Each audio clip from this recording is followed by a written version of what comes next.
See, I'm always ready. Man, we're on point today with those. I know, right? Never expect that again.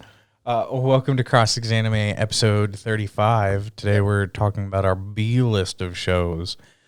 And they're not bad. It's just our second list. I always have to say that because it's not like they're bad. It's just we had to split it up. Yeah. I like this format we're doing this season. I think it's a lot better than trying to like plow through like 12 one-episode things. Yeah. My only worry is we're trying to remember everything for 3 episodes from all of these shows. Jokes on you. I always watch it the week of. I don't. I watch weekly, so that way I don't get behind unless there's like 1 or 2 shows like Pretty Boy that I'm behind on. We might as well just start with 86. Yeah, let me pull up the list again because I don't have the list up. Dude, 86. I love the. Did you see any of the memes coming up? No. It's like Shin fighting anything else. Depressed face. Shin fighting his brother. Big fucking grin on his face. Yeah. And then you actually see the scene where he's getting fucking murdered by his brother. Like his brother's like, he's like, oh, you know, hey big bro, where's mom and dad? Are they dead? Are you gonna have to go? He's like, you know what? Mental break. And it's like fucking guttural hearing him choke him out. Oh yeah. Usually when there's have those scenes like, it's like, he must have done like what Vic Mignogna did for his voiceover, like put donuts in his mouth or like, I don't know, some soda in his mouth to make it sound like he was actually choking to death. I was like, holy fucking shit. He literally almost fucking died in that. Or no, he did. Because remember the old man came in to fucking resuscitate him and you're like, he still cares for his brother. He realizes his brother had a mental breakdown. Yeah. But, what was it? Hey, I need to pull up the episode. I need to write down the episode numbers on this, what we actually watched. Besides that, like, that was literally pretty much all that episode. And then, like, his brother actually came out to the battlefield. And the coolest thing where, like, you realize, like, the major white hair girl actually cares for him very, very much. Like, she even, like, sends them fireworks and she bribes, like, the officers. She's like, take the money. I don't know how bribes work, but take this. Sends them fireworks, which is so, like, adorable of her because she's just that kind of character that really, really cares. And you learn a little bit more about the 86 and how they're purposely letting them die off so there isn't a revolt of the 86. They're purposely trying to kill them off during this war. Yeah. The Spearhead Unit is a group of individuals that have yet to die in regular combat, and they basically get sent to do the most difficult missions in the hopes that they get killed. And then if it reaches to such a point that they don't, they get put on suicide missions. Yeah. And then you find out, I think it was in the last episode 9, which is titled Goodbye. She finds out like, oh, they're purposely sent on missions. It's like, yeah, go as far as you can in enemy territory, you know, and explore, because it's just like they'll die. And you realize every single other group has died. In the 86, this group, was it Spearhead? Yeah. Yeah, Spearhead knows that they're going to die, and they have a whole conversation about how the government's wrong, and she tries to confront the government. The government's like, nah, fuck you. Her uncle and... Yeah, no one can find out because if they did, it would ruin the government's reputation. Maybe you shouldn't have done that shit to begin with. I know, right? But then you also find out our main character girl, white hair girl, her best friend in the Capitol used to know Shin, and she basically fucking blackmails her. It's like, listen, I need access to these mortars. I need your expertise. She's like, no, I won't do it. I know where Shin is. She's like, oh, hold up. You never said that. Yeah. That was a cool moment of just like hell raining down. Yeah. So the episode before, there was like half the episode was just a conversation between our main girl. I fucking main girl, white hair. Yeah, and Henrietta. Her friend Henrietta is fucked. Like, oh yeah, they even go into like, yeah, you know what we did to 86? We fucking experimented on them. Most of them were kids. Yeah, the raid thing that you use that was used or created through experiments on the 86, and like there's some serious World War II Germany shit going on, or Japan World War II level shit going on here. We had the options to save and protect our next door neighbors, which turned out to be Shin and his brother and all of them, and we didn't. I told my dad no, and she felt guilt there. Like she did throw him under the bus. She's like, no, I don't want to, because she was afraid of being bullied. Mm-hmm. But other than that, the fucking combat in those episodes was amazing. I loved it a lot. It was, especially when the mortars came down. Mm-hmm. That was just like, what's that? The sky opened up, and then just like fucking hell raining down on them. But it's interesting to see, because the episode 9, Goodbye, is when it was kind of emotional, because I'm sitting there watching it. It's like, okay, Major, and they're talking. Major's trying to talk to them, and it seems like they definitely knew they were just trying to leave it on a good note, because it's the last time they'll speak to her. And then they get to the, edge of the circle. But Shin already said that they're looking for a new brain, and his brother showed up. Yeah. In that robot. His brother's like brain, which was kind of an emotional thing too, because I think we forgot to mention Shin, like his brother's eyes are blacked out, and then once he kills him, he has that moment of relief, that his brother's blah blah blah. Yeah. Also, the moral conflict of knowing that his brother inherently isn't a bad person. Yes, he did a bad thing to Shin, but also hearing the story from our main girl. I mean, she was saved by him. Yeah. Her life was, and yeah, it was a good culmination of a lot of stuff right there. And then when she realizes that they're leaving her, she tries her damnedest. Stamina's pretty good, and she got pretty far. She fucking ran to the edge of that. Like, to be fair, on the map, they're like, oh, we're 2 kilometers out. Those machines walk fast. In that time, because on the screen, it's like, here's the edge, and they're moving like, doot, in real time. And she's like, yo, I'm going to run to the edge of the city to keep talking. Like, Jesus Christ, just hop in a fucking car. Yeah. But besides that, that's pretty much all. Yeah, it was a very strong emotional 2 episodes climax. left, doesn't it? It's got a couple more than that, doesn't it? Or it's one of these is only 11 episodes. I don't remember which one it is. Okay, yeah, there's 2 episodes. From my understanding, these might be anime original, based off of a lot of what I've heard. We might have to read it to figure it out. But hey, moving on. Yeah. To Your Eternity. Man, shit's even more depressing in To Your Eternity. Episode 7 is when you finally meet Gugu. Gugu. I remember that name pretty easy. And they start the episode off really weird because you meet him and then they go into his past. Yeah. Which it's super weird because they introduce his brother. They do this short little thing where it's like, oh, we're earning money so then we can move into a giant mansion. They don't really explain what happens to his brother. His brother just meets these random dudes and just leaves. And I'm like, we can go into detail about this? Nope. Fuck you. You didn't pay enough of attention then. There was a letter that was left that it basically said that he wanted to try to find his own path and that he couldn't just stay there anymore.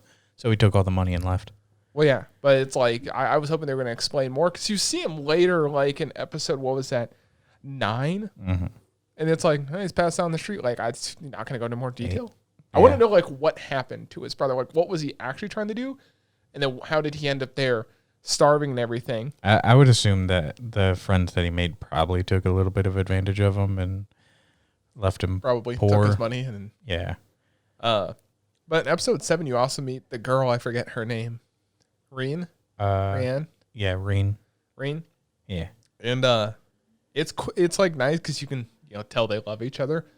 But then at one point, she's like, oh, even the maid's like, whoa, you went too far. You shouldn't have said that. She's like, take this. You don't got to sell fruit on the side of the street anymore. And she hands him like a super expensive ring, which again, they don't go into detail. Why is it so expensive? Which maybe the next episode they might. I have no idea. They probably won't because he just gave it to his brother. Yeah, I would assume that there's probably like an emerald or something in the middle of that ring. Yeah, my guess is like it's because it's also royalty. Like her family obviously has a lot of money if they're sending that many people after her. I would assume that she's basically the governor's daughter. Yeah, because I feel like episode 7, 8, and 9 are kind of just one very long episode. Because there's nothing like the episodes before where you have, this episode, you have a beginning, middle, and kind of end to the episode, and it leads into the next one. All 3 of these are just like, okay, the episode's ending. Next episode, just pick immediately off where, there wasn't too much to it. Minus Fushi, like, really sucking at cooking. It's the big thing. Sucks at doing any chores. Gugu left after he found out that the old man is like fucking using his belly as a brewery. Yeah. Which, I mean, might come into play later. Which is a real thing. I found that out, was that like a couple months ago? There are some people that will never have alcohol in their stomach, just naturally develops. Like ferments the stuff in the stomach? Yep. And you can get intoxicated. So like they'll... it's like starch, isn't it? Like starchy food, like potatoes and stuff? Yeah. It's like a very rare thing to happen. It was like in the United States last year, like 3 people were diagnosed with it. Besides that, that's not what happened in here because the kid gets his face smashed in by a log trying to save Reen.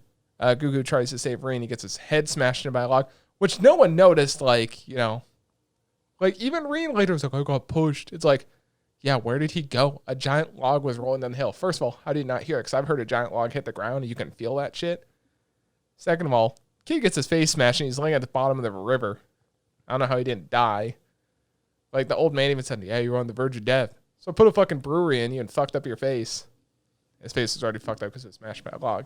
Mm-hmm. Then episode 9 was kind of interesting because that's where he's going around. And episode 8/episode 9, Gugu's going around back to like the farm and everyone sees his face. Everyone thinks he's still a monster. But he kind of deals with it, the emotional trauma of it. Mm-hmm. And then episode 9, you find out Reen's like, oh, I'm so scarred. And she's got a little cut right there. I'm like, I got more cuts on my hands right now than she does on her arm. She's like, let me see your face. He's like, listen, bitch. Yeah. This cut is nothing compared to my ugly ass. And of course, she gives him the pot and tries to act nice, but she was just using it to hide herself. But they left you on a cliffhanger at 9 because apparently they're going to run into, or the preview for episode 10 is they're going to run back into that monster. But they did establish. Well, they had just started to run into them. Yeah. Well, episode 8, they established if, no, it wasn't even episode 8, it was episode 6. Or episode 7, they established if Fushi gets hurt by something, he can create that. So he can create spears. He can create the, like, part of the torch minus the fire part. But he got cut by a knife and he was able to make the knife. And now if he thinks in his memory, because they established with stimulation, he can make fruits. Because Gugu was about to die. And he's like, yo, you want food? There's some food. Over time, he's able to kind of channel even the smallest amount of stimulation into either creating or transforming into. I also thought in episode 9 that Gugu was going to die. Like his hand goes like, ugh. I'm like, they just fucking kill him off like that?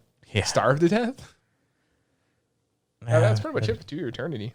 Yeah, I'm excited. The next episode, I think, is where a lot of shit's going to happen. Because the big kind of anti-version of him, the one that steals stuff, is back. But the biggest, speaking of like big events that's happening, fucking Tokyo Revengers. Yo. Holy shit, dude. People are getting fucking stabbed. People are getting their ass kicked. Someone got stabbed again. I mean, because what we left off on episode 6, fight's about to start with, what's her name? So we had left off on episode 6, and they... the fight's about to start, and then episode 7, the fight is about to go down. They beat up Mobius and... Yeah, Mobius, and then... that had already happened, but... No, the fight's about to start with Mobius. Remember, they have a couple fights in this? No. Episode 7, they were about to fight Mobius, and then the guy in the red fights the Mahjong gang's one dude, kicks his ass, and then, what's his name steps in?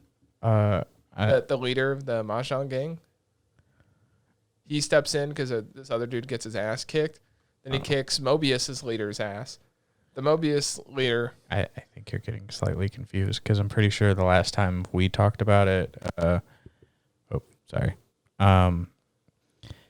the Manjaro and Draken were throwing shit about, and our main boy, Takamichi, was like getting ready to like throw hands with them.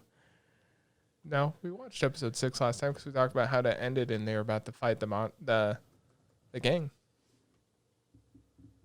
Because today was yesterday was Revolt when they have that huge fight. Well, there's a lot that's happened within the last couple of episodes. I literally watched these today. Oh, today? Yeah, I watched all 3 episodes today. And I know last time we left off. Well, let's come back to that when you figure it out, because So I keep talking about. Well, you want to talk about Zombieland? Yeah, fucking Zombieland is so goddamn weird. At one point, we got into a literal like Meiji period drama for the last 2 episodes. Like, one of the characters, Use your words. Well, I'm trying to bring up Zombieland Saga to get her name. She's the one that actually looks like she's from kind of that older time period. Yaguri. We basically end up getting her backstory within the last 2 episodes. It's kind of sad. She did get her head chopped off by the police back when Saga wasn't actually Saga anymore. It was a really weird departure from the normal like idol stuff. We basically had one actual idol scene that was in the present in 2 episodes. And basically there was like, when they go back in time and they show you some of that, she used to be kind of like a courtier, and then was bought by a very wealthy individual in the Saga kind of prefecture. Of course, she's good at basically everything. She can play the shamisen, she can sing, she can act, she can do a lot of stuff, because of course she can. Apparently, like even back then, she had like a legendary status about her.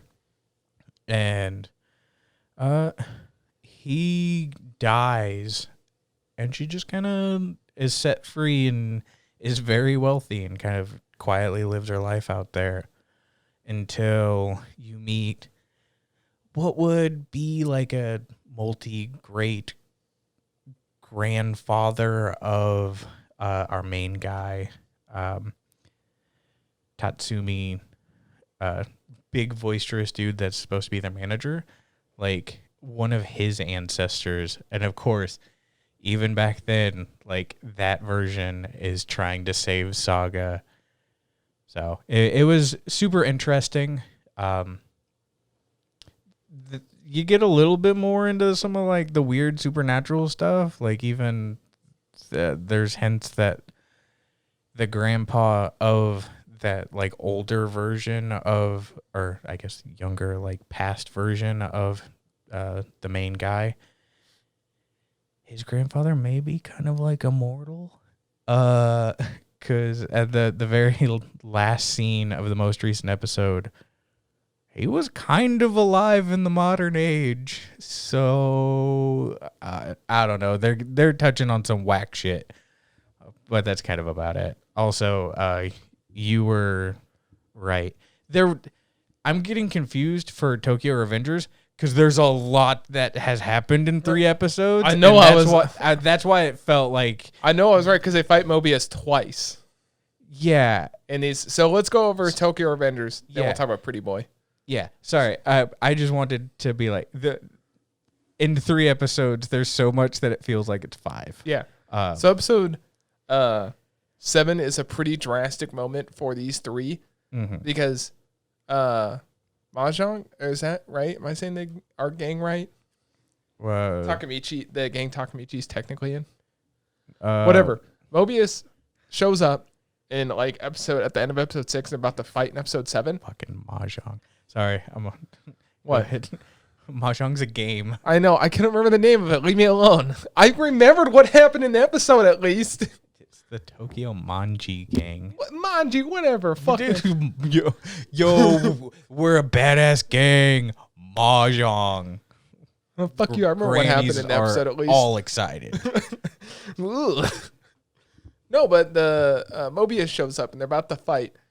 I don't remember everyone's name, so I'm just gonna continue with what I was saying. I did pretty good in the other shows remembering names, but so the guy in red in charge of Mobius, right? The head guy goes to fight one of our guy in the what is it called again? What game? Tokyo Manji game. Manji? Yes. So Mobius goes to fight Manji, and one guy in Manji fights him, gets his ass fucking kicked. Po. Yeah. Po, or is it Po or Pa? Po. I think it's P-A-O, so I think it's Pa. I don't know. Whatever. So Pa or Po gets his ass kicked. Then the leader of the Manji gang, I'm not going to remember. Whatever, our main gang. Your brain is so tiny. At least I remember what happened. Literally, the head is Manjiro, the Tokyo Manji gang. Listen, I'm still trying to not say whatever, Manjan gang. That's what it is now. Oh, my God. So our main gang, he steps in, kicks his ass, and the turning point, I'm not going through the whole episode, is Bo fucking stands up. He's like, yo, check out this knife. Stab the fucking head of Mobius. And that's kind of where, like, everyone's fucking running away because, like, oh, shit, the cops are showing up. Which, first of all, how do the cops always know where the shit's going down? Yeah, I think someone had called previously. I think it might come out later where people are leaking stuff. Maybe. I don't know. Mm-hmm. So Takemichi and them are running, and then Takemichi fucking passes out because he got his ass kicked a little bit. And then that's where, like, the next episode starts because he wakes up in the hospital, right? Yeah. Yeah. Because I think I think they said Draken brought him there. I think no. The girl that likes Draken, Draken called her. Or number she got the ambulance and and then he just shows up at the hospital, which it's fucking hilarious because then like his girlfriend shows up and just looks like he's getting fucking head in the hospital bed. Mm-hmm. I was like, first of all, bitch, you can see the blankets covering his junk.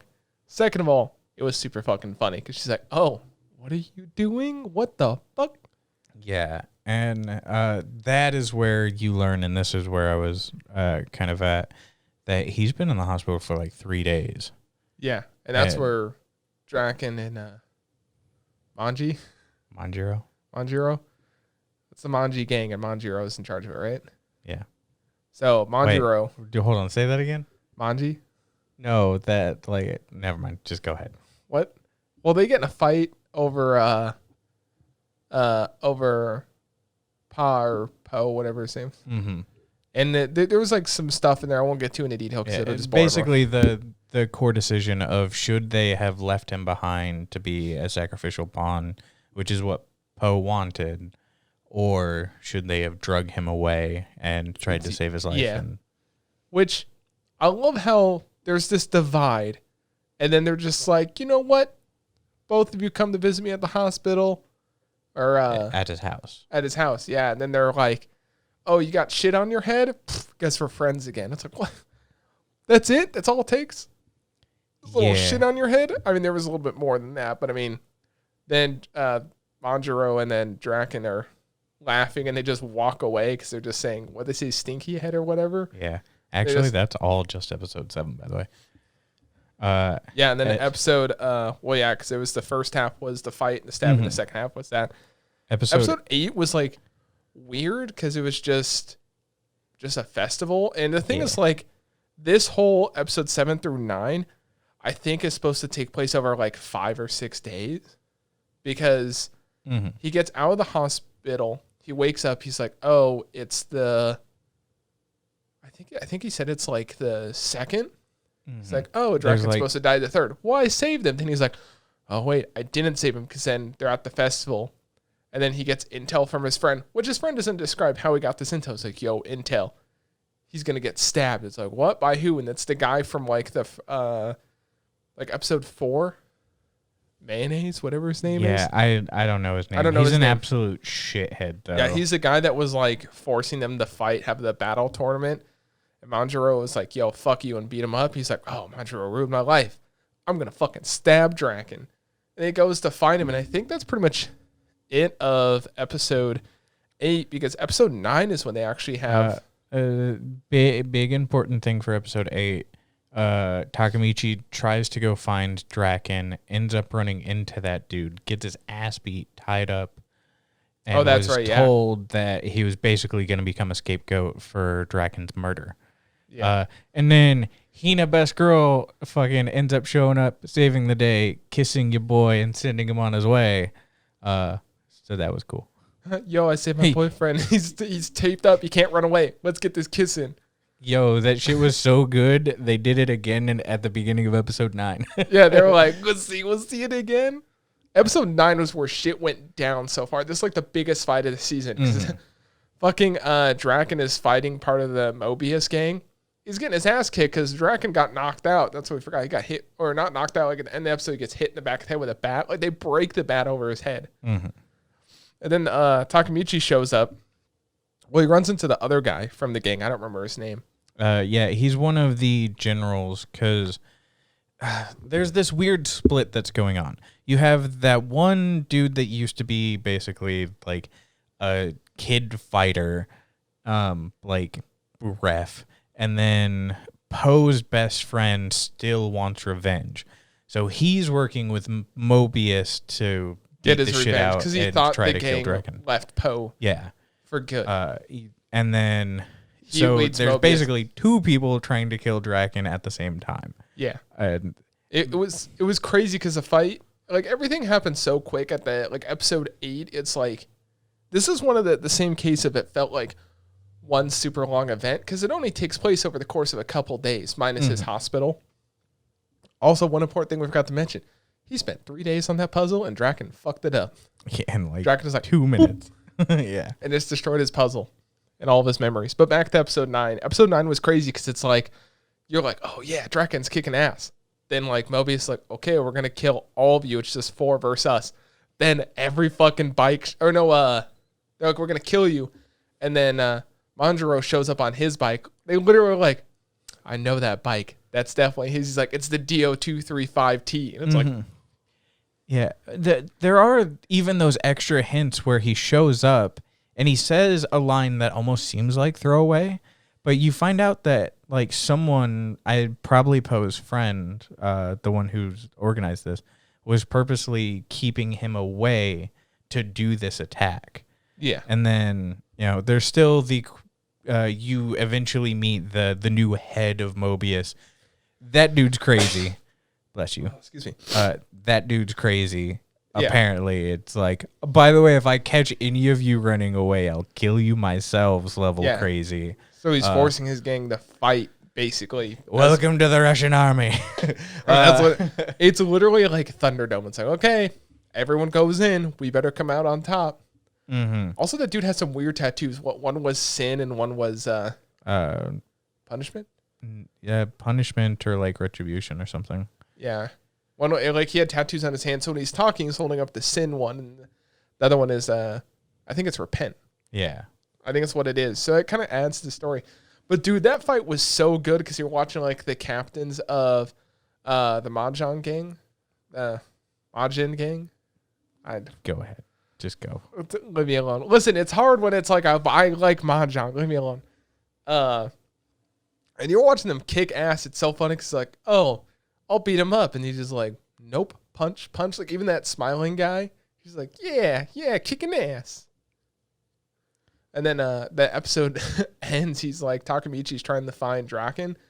And then he's like looking for Mayonnaise Dude.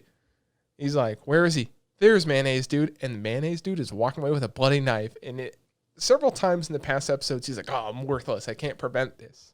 You were missing one important thing in that episode. Like, probably the most important thing.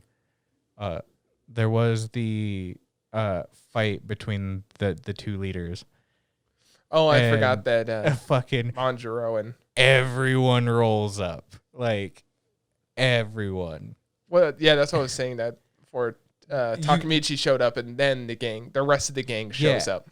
You had kind of talked about the Manjiro showing up, but yeah, how the fuck did they get some of the coolest fucking people? Because like, every single one of the like majors or the captains of each division of the Manji gang, they have like their own interesting fighting styles as you're watching, where it's like, well, what does that dude do? That man's supposed to be 16. Yeah. Which, by the way, that all of these guys are supposed to be like between 15 to 18 years old. 16-year-olds looking like they're 20, acting like they're 30. Yeah, I think the number one rule for this show is whatever you know they are, just move your head to them being 2 to 3 years older, and then everything will fit better. But yeah, they show up, and then the fight shows up. There's a point where I guess we'll have to wrap this one up real quick. Where Manjaro has a conversation with Poe's subordinate that went to Mobius, and he explains, like, we weren't leaving him behind.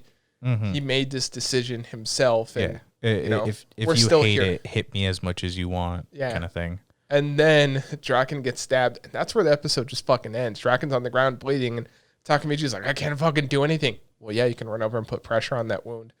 It's a stab wound.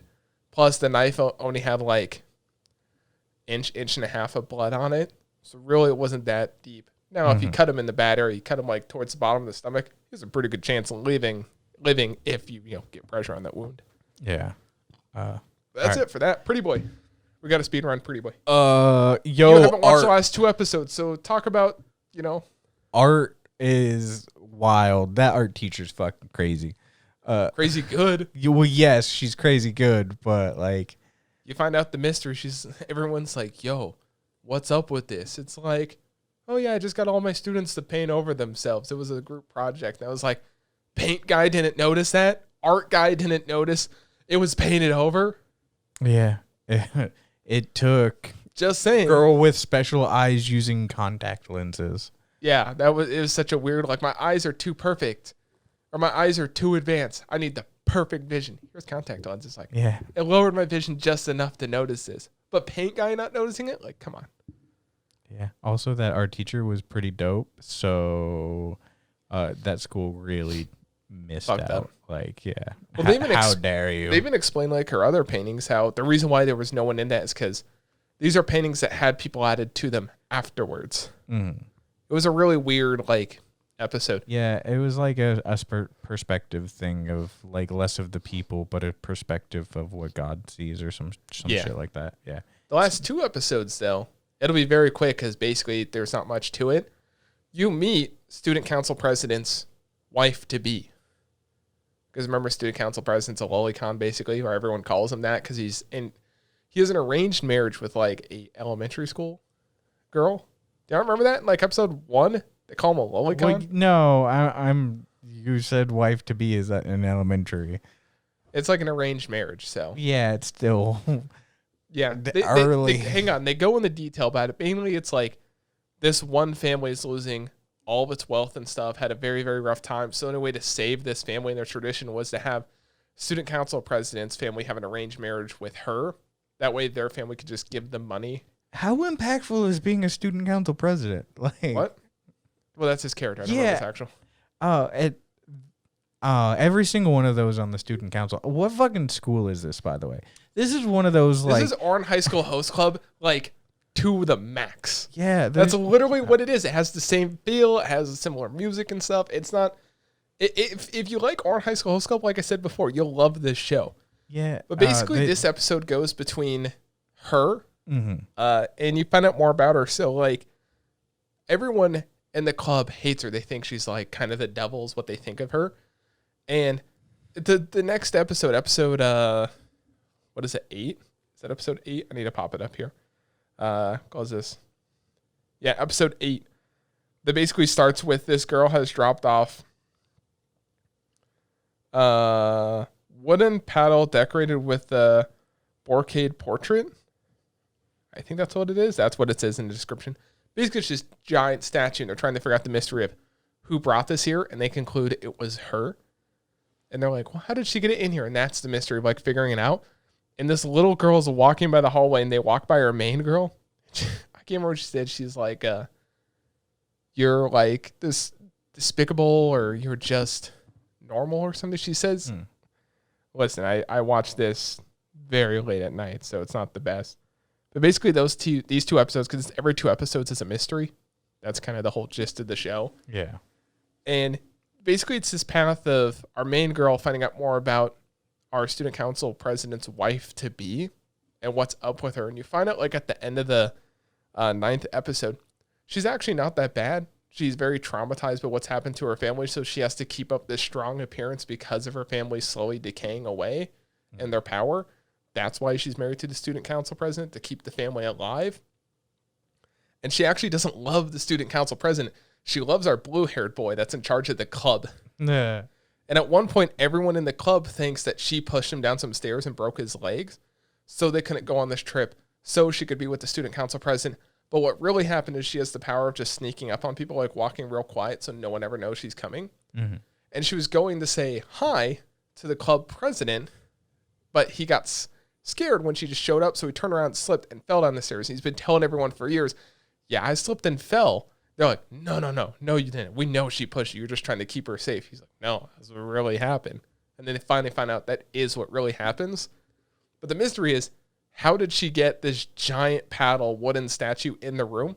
She can't carry it, so she had an accomplice. Turns out she didn't have an accomplice. They went through this whole star explanation. It's like, you're too busy looking up at the sky. You got to look down at the ground. And there's just like a giant X of wood cut out from the floor. It's like, oh, she just built it in the room. Guess it makes sense.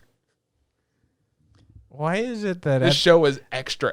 Yeah, especially like there's a couple of those moments that after the 2 episode, like this is the end of the thing. It's like, really, that was it?